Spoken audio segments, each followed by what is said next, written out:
Hi, I'm Reino, owner and designer of The Great Frog. First of all, I just wanted to say a huge thank you to everyone that's got involved in our lockdown live events, from all the people that have been contributing, participating on the actual videos themselves, to donating money towards the NHS. Just want to say a huge thank you, which got me thinking, I need to do something for this, and racking my brains, I couldn't really think of anything that I could actually do. I'm not a musician, I'm not very funny, so I thought the only thing I can actually do with any great degree of skill is carving jewellery.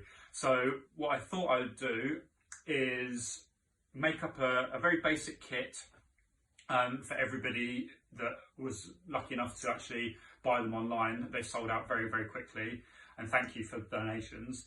I wanted everybody to be able to get a taste of kind of what we do, and during these really strange times where we're finding ourselves spending a lot of time at home with the temptation to just sit and watch Netflix box sets over and over again, it's a great time to sort of pick up a new interest, a new hobby, a new skill. Jewellery may seem at times to be quite inaccessible, really, thinking you're going to have to invest a lot of money in tools and materials, but that's not necessarily true. You can get involved and start doing a lot of what we do with just very minimal tools. A lot of it's made from stuff you can buy easily online or household items that you have lying around already. So what I wanted to do was start off by first making a kit, showing everyone how to make that kit and order pieces that can complement it. You can always add to those in the future, and as your skills progress and you get more and more kind of daring with your designs, or you start doing more elaborate items, you can always add to that kit, buying pieces, and also, which I find more appealing, is actually sort of creating and making your own. So what we'll do now is start with a sort of brief demonstration of how I made the kit to begin with. Okay, to make this wax carving tool, it's a piece of, well, it's a graver, a Swiss graver. It's a good quality one from a company called Valorb. I normally make 2 gravers out of this. I find the actual steel is a bit too long. I mean, that's personal preference, but I feel like this steel is a little bit too long. So, and also economy wise, is relatively expensive. So if you're cheap like I am, I try and get 2 out of this. So what I'll do, they're quite brittle, they're very hard, really good steel, but it is quite brittle. So I put this in a vise.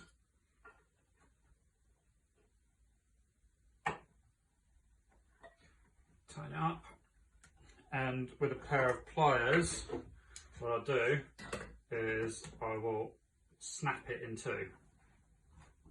I'll try to. There you go. So now we have 2 pieces that I can use for a handheld graver. What we're going to do now is set those aside and get some milliput, which is a 2-part modelling clay that takes about an hour to go off, and once it's gone off it is like a piece of rock. It's also really good for carving. If you don't, it's a little less forgiving than wax. Wax as a medium is a hell of a lot easier, because once you get used to it, it's very, I wouldn't say easy, but it is forgiving. If you make mistakes with it, You can reheat the wax and melt it if you find that you've gone down the wrong direction and it's kind of not looking as you'd wish. You can add more wax to it and sort of remodel it and change it. Once you put this together and this goes off, it is pretty solid. You can sort of add to it, but it will never be as strong as the original kind of mix that you use, so it will kind of break off. But saying that, you can get great detail with it. If you're doing something very, very fine and you are more sort of confident with your skills, it's a great sort of modelling material to have in your arsenal. Okay, so once I mix up the two parts together, you've got quite a bit of time to do this. You've got to make sure the colours are uniform. Once the two pieces are fully mixed up, they're it's quite malleable and easy to work with. Okay, so what we're doing is getting a piece that's big enough to make a decent handle size.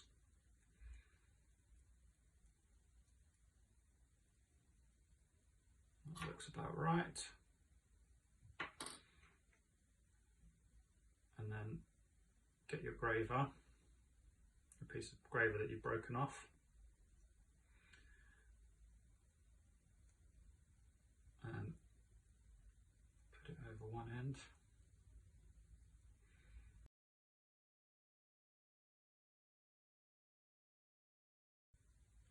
There you go. So that looks very much like what I've got already.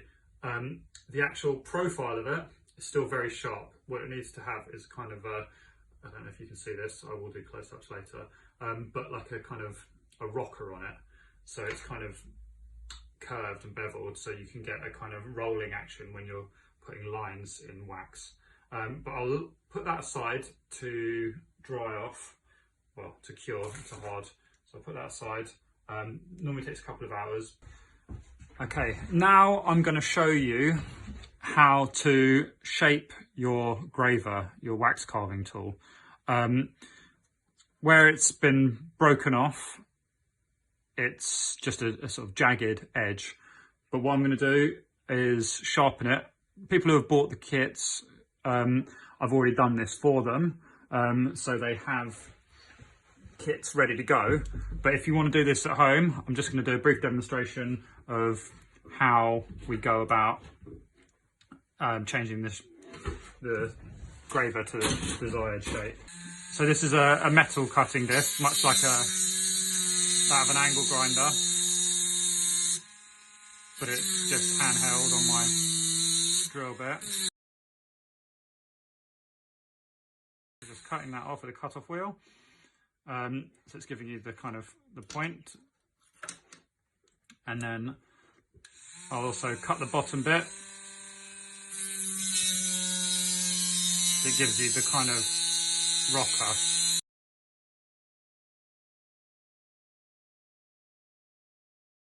Okay, so it's a little bit more like the shape of the my original one.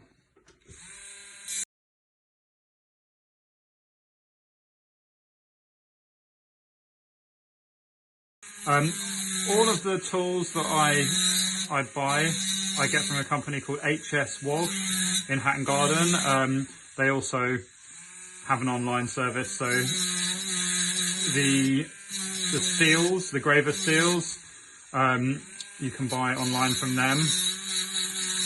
Also jewellery, the drill, the magnifiers, but again, you can kind of do without a lot of this stuff.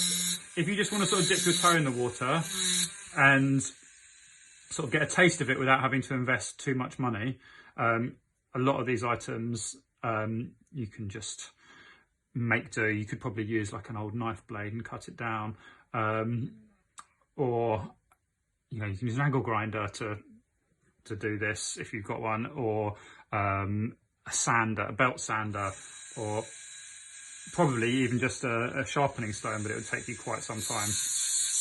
Okay, so now we've got the basic shape. What we're going to do is sharpen it. And again, we're using the cutting wheel, but we're using the flat on the top.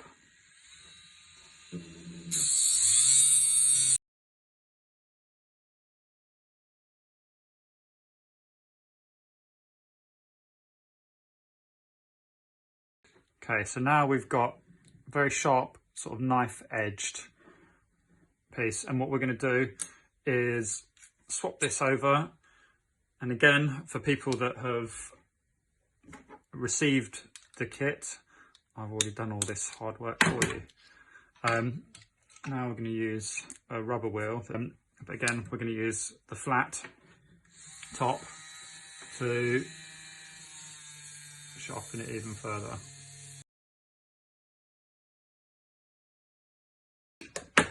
Now this tool, apart from, I don't have the actual end on this, I'm waiting for the other one to go off, we've got a really good shape to cut in wax and draw sort of really good straight lines. You can also sort of use it to make curves. My daughter's actually been having a go at this piece of wax earlier, so I thought I'd use it to demonstrate. But yeah, it's good for sort of smoothing things off. You can use it to scrape, which I find a really good method. If you've made a mistake or you've put a line in something that you don't like, you can therefore just sort of scrape away at it, providing it's flat.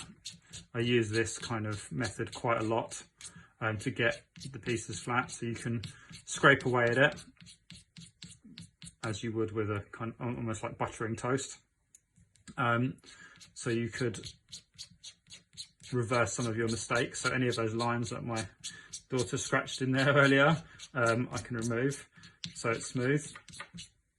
So yeah, that's given you sort of a smooth surface. I also find a steel ruler is really good for actually just removing material in a kind of uniform way on a flat bit, and you can take off quite a bit of material in one go, and it leaves a really nice flat smooth finish. So sometimes when I've got a flat block, or say the top of a ring wax that I've cut down, and I've cut down with a normal wood saw, it leaves kind of like a jagged bit, then I'll end up just using a steel rule, and it gives a really sort of flat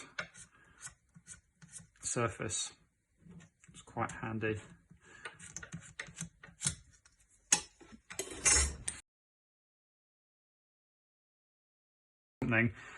So what you will have received in the kit is your cutting mat, graver, a chopstick with a cut down pin for detail, toothbrush, which I'll show you what it does later, some steel wool, and 3 or 4 wax blanks.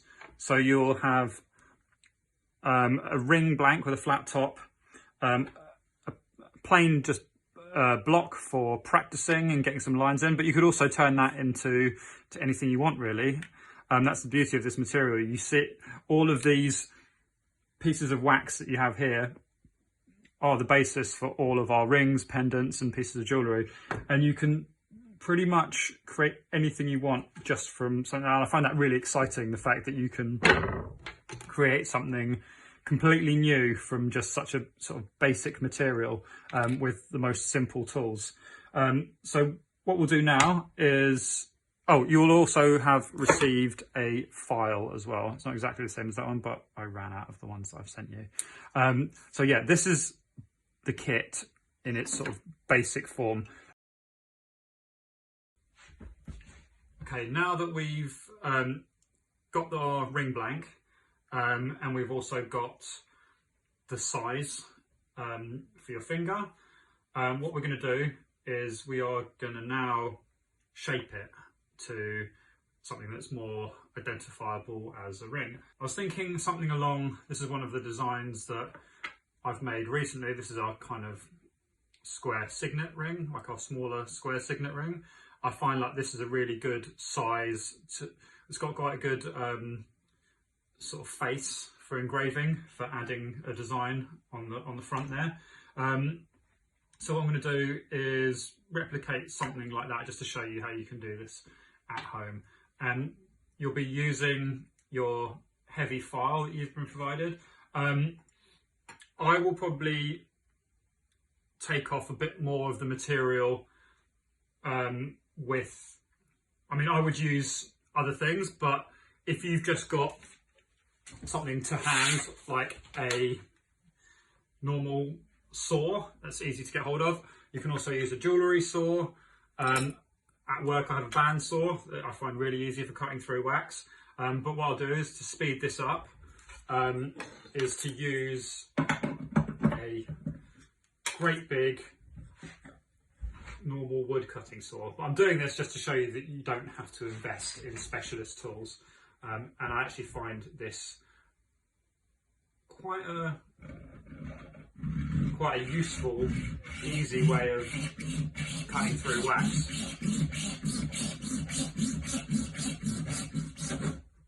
And again, you can even do this on your kitchen table with the cutting mat that I've provided you with.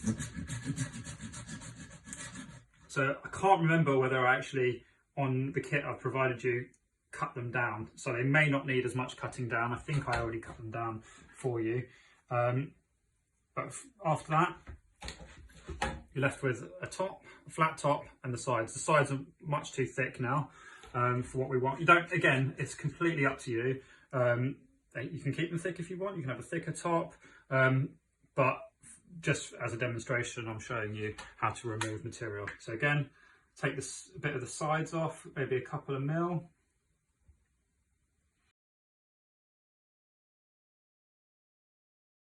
There we go. And try and replicate the exact same angle on the other side.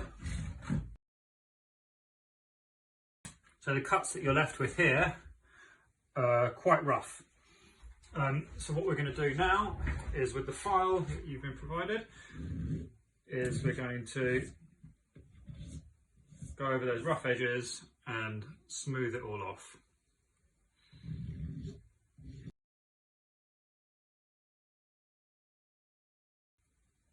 Now it's looking a lot more like sort of a signet ring shape. Again, we want to kind of, I'll take this off because I wouldn't be using one of these at home. Unless you have your own personal jewellery bench. Again, try and get all the sides as uniform as you would like. I'm going for a kind of a square signet shape. But again, you could be doing a round version of this. Don't know, yeah, round or oval or pretty much anything. That's sort of beauty of it. It lets you be as creative as you'd like. Just for ease of use, I'm kind of doing a square shape just so we can show you how to transfer the design. Again, you don't have to be copying exactly what I do. I've given you stuff as a reference. You can take some of the skills and tricks that you pick up and use it for your own creative outlets. Do your own designs.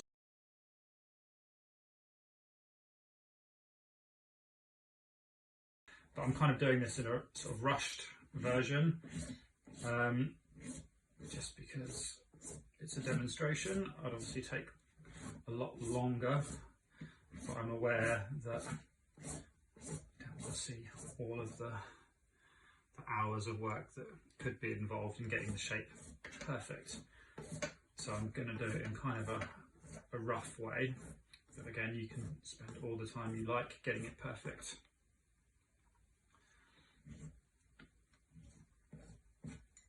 So there we go, we've got a rough shape. I just wanted to say a massive thank you to everybody for watching. I will be on Instagram whilst this video is going live. I couldn't provide a live video, as I said, whilst doing everything else. Maybe somebody more talented than I could have done it. But I will be there answering any of your questions and helping out. And if you're sort of if you've received the kits and you're working along at home, I can give you pointers and tips whilst you're doing it. But yeah, I just wanted to say a massive thank you to everybody. It is strange times, but you know, we're lucky enough that we've been able to sort of rejig our business and provide work for people at home and kind of keep sane by still creating and doing the craft that we love. So I just want to say a huge thank you to everyone for your support and helping us kind of all get through this together. And if we've also picked up some new hobbies, ideas, careers whilst this has happened, then there is some silver linings. Again, thank you very much, and thank you for your support for the Great Frog over the years. Cheers, bye.